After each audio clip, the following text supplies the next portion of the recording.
When you look into the world of Pokémon, you actually find out that there are some pretty disturbing themes that have been present throughout the entirety of the franchise. From the fact that ghost-type Pokémon seem to exist and are implied to be the spirits of dead humans that we now capture, to the semi-religions that crop up around legendary Pokémon, to Lavender Town just in general, and whatever the actual blinking, crikey Mr. Bonding was supposed to be. Hey, that's my friend. Let's get started, shall we? It's bonding time. God, this guy is creepy. He's just very creepy. Them as often as possible. Well, I do believe I should take my leave. Been violated once again by a mysterious man in a pink suit. There's a lot of real subtle cruelty within Pokémon. Hell, the franchise even addresses it in Pokémon Black and White and points out the fact that despite Pokémon being essentially sentient creatures that are portrayed as the friends of mankind, we essentially enslave them and make them engaged in legalized dogfighting. And while I have a whole video planned to talk about that and the philosophy that surrounds it, it goes to show that I'm certainly not the only person to have noticed this little fact about Pokémon, and that's just in the games. In the Pokémon manga, the story opens with an Arbok being torn in half.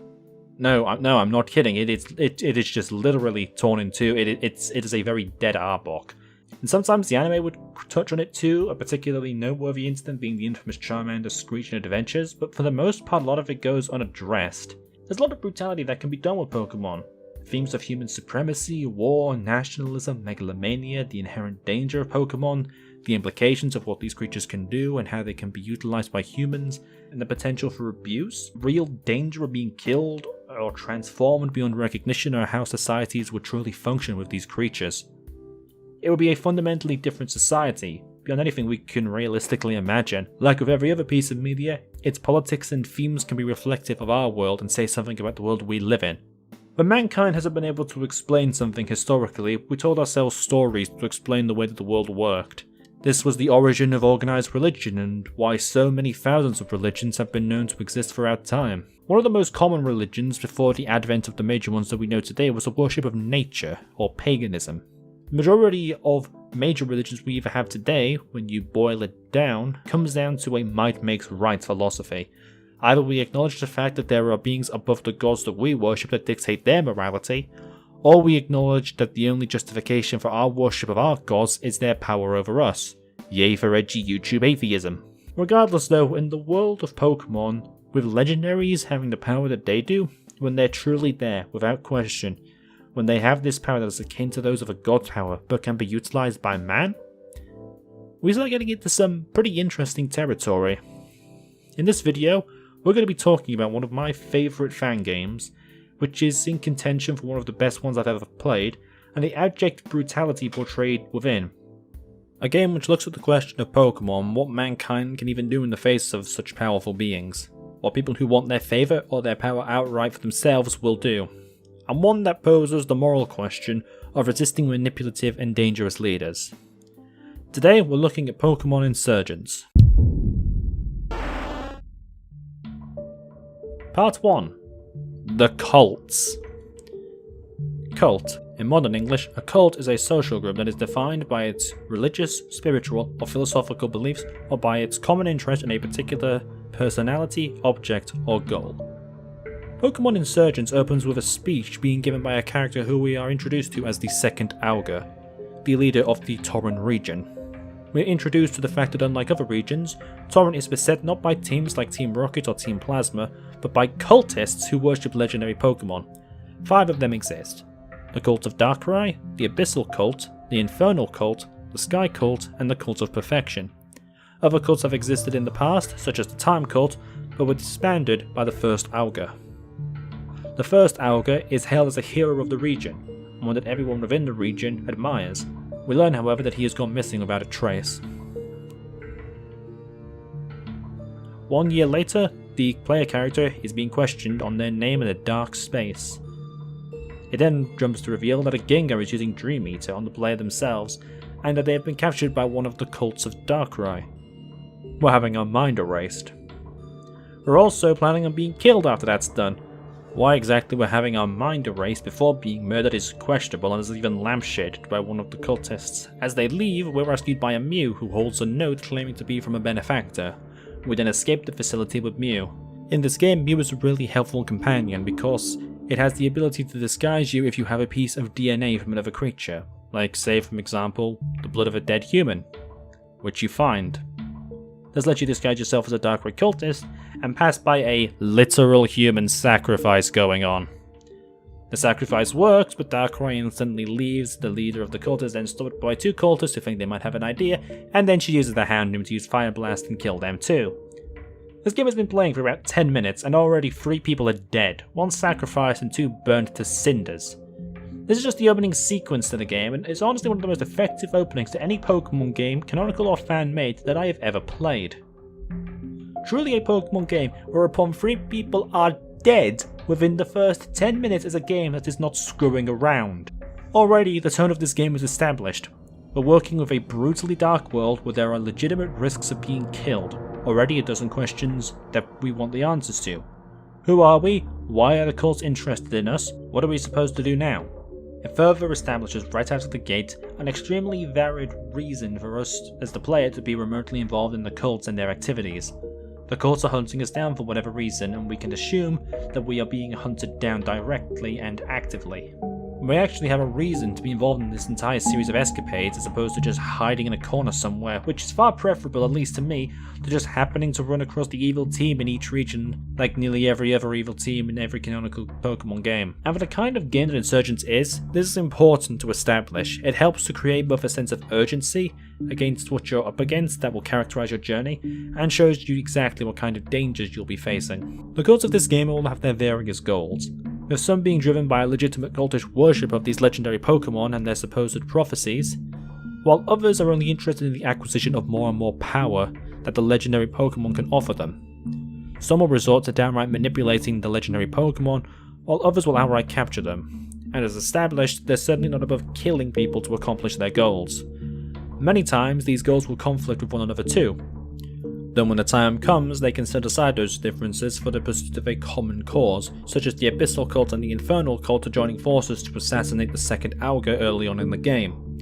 There are 5 cults within the world of Insurgence: the Cult of Darkrai, who want to utilize the power of Darkrai to dominate the rest of the world; the Abyssal Cult, who seemingly want to use Kyogre to raise the sea levels to allow them to capture ancient Pokemon from the depths of the ocean; the Infernal Cult, who wish to capture Groudon for means unknown; the Sky Cult, who want to use the power of Rayquaza to transform Torrent into a peaceful region with its leader as its absolute dictator; and the Cult of Perfection, seeking to create the perfect Pokemon, the perfect team, the perfect trainer, to attain perfection. For a game as dark as Pokémon Insurgence decided to be, the choice to use cults as the antagonizing force is a thematically consistent one. This is a world where there is constant brutality and where you'll run into people being cruel towards other people and towards their Pokémon, and on top of that, literal legendary, one-of-a-kind Pokémon are overwhelmingly powerful and roam around the place. Of course, some band of maniacs are going to end up worshipping them as though they were gods. Although, that being said, some groups like the Cult of Perfection engage in experimentation on Pokemon, the results of which can end up being some of your starters, Delta Pokemon.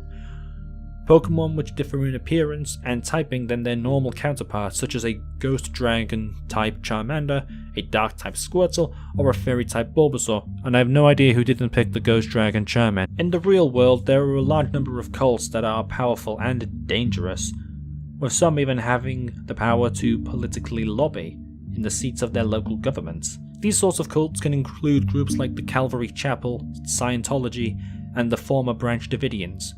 Government officials such as Tulsi Gabbard grew up in cults like this as well. The issue with cults isn't that they're a religious group, people can worship whatever they like as far as I'm concerned unless they start using their religion to harm people or force their beliefs onto other people. And also evangelicals need to just stop. Like generally speaking, they just need to stop. One of the main issues, aside from the grand plethora of other issues with cults, is that they tend to establish extraordinarily strict hierarchies, indoctrination, and these can be the festering grounds for incredibly harmful social views. People who have left, for example, the Calvary Church, have reported that there was a large amount of white supremacy within their sect. And I shouldn't really have to explain why white supremacy is bad, but in case I do, everyone, including white people, die pointless deaths in white nationalist societies, and societal progression crawls to a frickin' standstill, because as it turns out, white supremacists who are fundamentally driven by a fear of change tend to not be particularly good at running societies that by necessity require change. Who could have possibly foreseen this outcome? I'll link a conversation I found relating to this particular group between former members of a particular cult in the description below, because yeah, remember, a lot of people are born into real world cults, not everyone joins one willingly. I think it's important to note that unlike the way that they're portrayed in Insurgence, there are a lot of people in cults who are at the core fundamentally good people, and can be brought out of that environment, if the effort, resources and patience needed can be reliably directed their way. The way Insurgence depicts cults is honestly more akin to a terrorist group like Al-Qaeda or ISIS, not that I'm necessarily critiquing the game for that. There are cults like this in the real world, and those cults do need to be dealt with if all other options fail or they're doing serious damage. And these cults are certainly doing a lot of serious damage. Most of their attempts to capture legendaries are so that they will possess the power to fundamentally rewrite the world. I'll remind you the Abyssal cult's goal is to raise the sea levels and flood the entire region so that powerful Pokémon that have never been seen before will come to the surface, be captured by the cult and used as an army for them to rule the world. These guys have lost the plot and probably need to just be wiped out before they, end the human race. Like I said, this game can get real dark real fast, which is as good a point as any to move into. Part 2. The story of the Tauren region. Spoiler warnings, I suppose, if you don't want to hear me talk about the spoilers for the story. There should be a timestamp on screen somewhere if you want to skip ahead to avoid it. Insurgence has a very long and very in-depth story that has multiple narratives overlapping with one another, complete with side quests and challenges for the player to undertake throughout their journey. Fundamentally, the story of the player revolves around a conflict with cults, the legendary Pokémon that choose to support them, and the supposed prophecy that surrounds them. In the previous sections I mentioned that Mew showed up to help you. This is one of those incidents, but we'll get into that shortly. After escaping the Darkrai lair, you run into a person called Damien, who you team up with in order to fight against would-be assassins of the Second Auga before you begin your journey proper throughout Tauren. After you travel to the next city on your journey, you meet a character called Nora who is in possession of a Celebi, and you learn about the supposed prophecy surrounding the cults, that there will be certain trainers that are chosen by legendary Pokémon to defeat the cults. Later incidents reveal that Damien is also one of these chosen individuals, as a shaman chooses him to be its partner. On this journey you meet a number of characters like Orion, Diana and Calreef who are willing to help to fight against the actions of the cultists throughout the region. It's difficult to do a one-to-one comparison with the real world when it comes to a lot of media, but fundamentally what we have here is a story that revolves around the morality surrounding vigilantism, about stepping outside of the law to take matters into one's own hands when the system cannot and fundamentally will not take a stand against these groups. Cults run rampant all over the Tauren region, and they pose a substantial threat to a number of citizens. Multiple people end up dead or missing who try to stand up to the cults, despite the supposed efforts to stop them. Last chance to avoid spoilers, everyone. Remember how I mentioned the Second Auga in previous sections? Well, he's not just the Second Auga, he's the leader and founder of the Sky Cult. And he's also been able to make deals with certain other cults in order to attain either their cooperation, or at the least a sort of non-aggression pact. This serves to a mutual benefit since other cults leave him alone and he leaves them alone, bar a few examples of course. Damien starts the game off admiring the Second Auga, buying into the leagues and leagues of propaganda that the Second Auga has pushed onto the people of Tauren, only to be furious when it turns out the Second Auga has been lying to the entire rest of the region. And he's the one who says that since the Second Auga isn't going to fight the cultists, it's down to you, him and Nora to fight them. Unfortunately, this does reflect a number of real-life scenarios as well. There are plenty of, say, white nationalists or fascists in the seat of power in governments all over the world, who either go easy on or completely ignore domestic terror cells within their own borders because they align with those officials. All you need to do is look at the difference between the state response to Black Lives Matter protests, which were left-leaning, and the, incident on January 6th.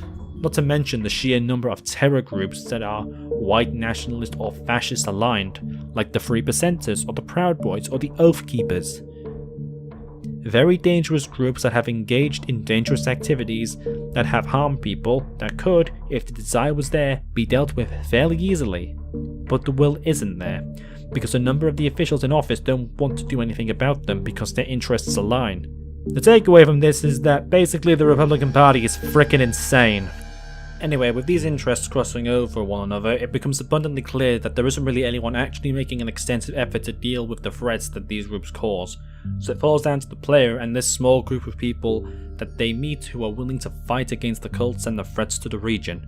And this is what the story of Insurgence focuses on. Obviously this is a Pokemon game, so you're the one who wins all the battles and the likes, but to the real world it would be comparable to groups like the French Resistance in World War II, Antifa, or the groups that make up the Rojava Project. People who aren't affiliated with a state government but form their own movements to push back against groups of fascists and lunatics. Sometimes that's really all you can do when it's clear that the government isn't going to help out or is compromised by those very groups. And what about events like Texas freezing over earlier this year, and the Texan government did basically nothing, and Republican senators ran off to Mexico, while people from all over the country engaged in mutual aid to assist the people in Texas however they could, even when they lived in completely separate regions to Texas, or how the people in Texas set up their own networks to help one another out, or how LGBT people and allies back one another up even when they aren't within the same identity. In theory, anyway. These are all examples of groups that aren't government affiliated backing one another up, often in spite of government itself. It's a similar principle, at least conceptually. And they've had success in the past, and as far as I'm concerned, these are some of the most moral and ethical and honestly downright cool stuff that people can do. Going back to that prophecy I mentioned earlier, this becomes the basis of which you, Damien, and Nora act on, but well, further spoilers, it's completely bullshit. Maybe there was one made up in the past, and maybe there wasn't, but whatever there may or may not have been, it's certainly not relevant to what's happening now. Your actions haven't been the basis of some sort of chosen one thing. For some reason or another, Mew, Shaman, and Celebi chose you, Damien, and Nora, and went along with you as you fought against the cults. You're not some kind of destined one. At least not yet anyway. I'll be the first to say that I was a bit disappointed by some of the twists that get thrown at you towards the end, but they're not deal breakers, I'll say that much. Now, a lot of things happen within this narrative too, lots of smaller storylines intersecting with other storylines like the Cult of Perfection messing around with Fokarus. What fresh hell is this? And the Infernal Cult messing around with vaccines to brainwash people. Yeah, this game can venture into some self-aware territory occasionally. There is no vaccine conspiracy, Jesus Christ. And some sort of distortion world shenanigans. What the hell are you supposed to be? What is happening? What? But it does remain the same at the end. A narrative of people who fight against threats to society even when that society itself is determined to destroy them. Insurgence is an incredibly intricate story that will take you a few days to complete, and if that's the only thing you're interested in, a game that will take you a while to complete and kill more time while the virus is still knocking about, then Insurgence is a solid recommendation. If you're a regular viewer who knows the sorts of politics that I engage in, Insurgence also gets a recommendation with a warning to recognize that occasionally Insurgence is mocking itself. At least I bloody hope it is. I'm gonna look real dumb if a week from now I find out that the devs are a bunch of vaccine-denying QAnoners lunatics. Part 3. Difficulty. If I were a less intelligent human being, and considering how stupid I am, I guess if I were a monkey with 3/4 of my brain removed and the rest replaced with conservative Twitter feeds, I'd call Pokémon Insurgence the Dark Souls of Pokémon and then lock off for lunch. Unfortunately, I've played Pokémon Reborn, so that doesn't really work here. There are Pokémon games that are much harder than this one that I've yet to play, so I can't really use that line. Yet, anyway. But I do want to touch on the difficulty here, because I think that it's worth mentioning. One of the issues with a lot of canon Pokémon games is the difficulty. On a fundamental level, obviously I and everyone else on Earth understands that Pokémon is a kid's game, and that to ramp up the difficulty to the nth degree is probably not the smartest choice in the world. However, the way that Pokémon has gone lately has been extremely too far in the other direction.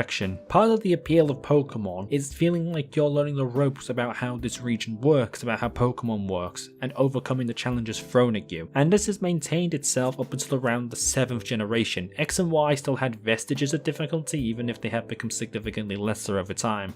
But by the time of Omega Ruby and Alpha Sapphire, all of this had been essentially completely removed. Now, you're essentially some sort of god-given gift to Pokemon and can slaughter your way through just about any gym that you care to name with ease. And that makes it kind of difficult to get any real feeling of threat or urgency from basically anyone or anything that tries to stop you. And that becomes an issue when you're facing a team supposedly trying to rewrite the fundamental way of the world order. Difficulty isn't just something to exist there for the sake of being there, or even just to provide a challenge because otherwise players get bored, and I was getting really bored by the end of Sword and Shield, I'll tell you that. It can serve as a narrative purpose too. It's a way to tell a story through gameplay that reinforces the direct storytelling. If you make a story where the story is basically everything has gone to hell, but the game is extremely easy to play, then that creates a bit of cognitive dissonance that most people will get bored of. The reason that Dark Souls is hard, for example, is to reinforce the abject brutality of the world that it takes place in. It's not just hard for the sake of being a difficult game, or being some kind of joyride for the absolute psychopaths of the world who are obsessed with being the best at everything the insufferable gets. It's through difficulty and the mechanics of the game that you're told a story that reinforces the story you're otherwise being told outright. Yeah, Team Yell isn't exactly a particularly threatening team, they're about as threatening as the average supporter of Manchester United, but for the players, frankly, this is goddamn boring. No one enjoyed fighting Team Yell. Absolutely bloody no one enjoyed this experience. They were more of an annoyance than anything else. The only way that these guys are even remotely fun to fight is if you're doing a Nuzlocke run, and even then the game is so easy that you can coat on through without a lot of risk. Pokémon Insurgence handles this perfectly by being difficult, and I do mean difficult. You're going to want to fight every trainer, fight every wild Pokemon, and learn the items and strategies for how this game works, because it really doesn't mess around. You need every advantage that you can scrape together in order to accomplish basically anything in this game. And that makes sense, you're fighting cultists. These are people who can, will, and have killed people getting in their way. These are people who are fully dedicated to their cause and will use every single scrap of power to put you down in order to see their goals fully achieved. We're dealing with cults that have also engaged in genetic modification in their search for the strongest Pokemon that they could make. We're dealing with cults that have actually managed to capture legendary Pokemon and will use them against you. Hell, after you've messed with them enough, we're dealing with cultists who recognize you and hate your guts for humiliating them in Pokemon battles and want you dead. It makes sense that they go after you with everything that they have, and that way, when you defeat them, you actually feel like you've accomplished something, and that your reputation among the cults is warranted. You had damned better fear me, cultists, I cannot be beaten. Through this game being genuinely difficult, it's actually able to better achieve the reputation it has of being a dark and brutal game and world. Additionally, it has something that I've wanted to see in the canon games for a while now, a freaking difficulty option. Something which every Pokemon game needs from this point forward, a difficulty selector which improves AI performance, switches some moves around for more powerful ones, gives the opponents items, and forces the player to think about their strategies more in order to become a better battler. That really helps the player to feel like their reputation of being that meddlesome prick who keeps ruining the evil team's plans feel a lot more warranted. And you know what? It is actually nice to be challenged by a Pokemon game again. I'm not much of a competitive battler, my strategy is usually to just rely on brute force and hope for the best. That doesn't really work in Insurgence, and that's probably why I hold the game in such high regard. I actually have to think about things and fight as hard as I can with what little I'm given. But before any elitists getting in here, I actually like that for the most part. Difficulty refers to if the opponent has Pokemon of a couple of extra levels, or if they use items like choice specs or focus slashes, and if you can use items against the Elite Four. By doing it in this way, the game is a little bit more accessible to players who just want to have fun, and since I'm not a psychopath, people can enjoy games however they like as far as I'm concerned, even though I think that the game was a lot better with a specified difficulty. Incidentally, I played the whole game on normal because I had no idea that there was a difficulty mode until I was about to fight the Elite Four, so, you know, that might be something that the game wants to patch up. But either way, if you do decide to play this game, I recommend doing so on at least normal difficulty, if you want the experience that I had. Conclusion. Pokémon Insurgence is an odd fan game. It's far more brutal and accurate to the real world, or how the real world would operate if Pokémon actually existed. A lot of actually darker stuff, real world parallels and actual competent game design.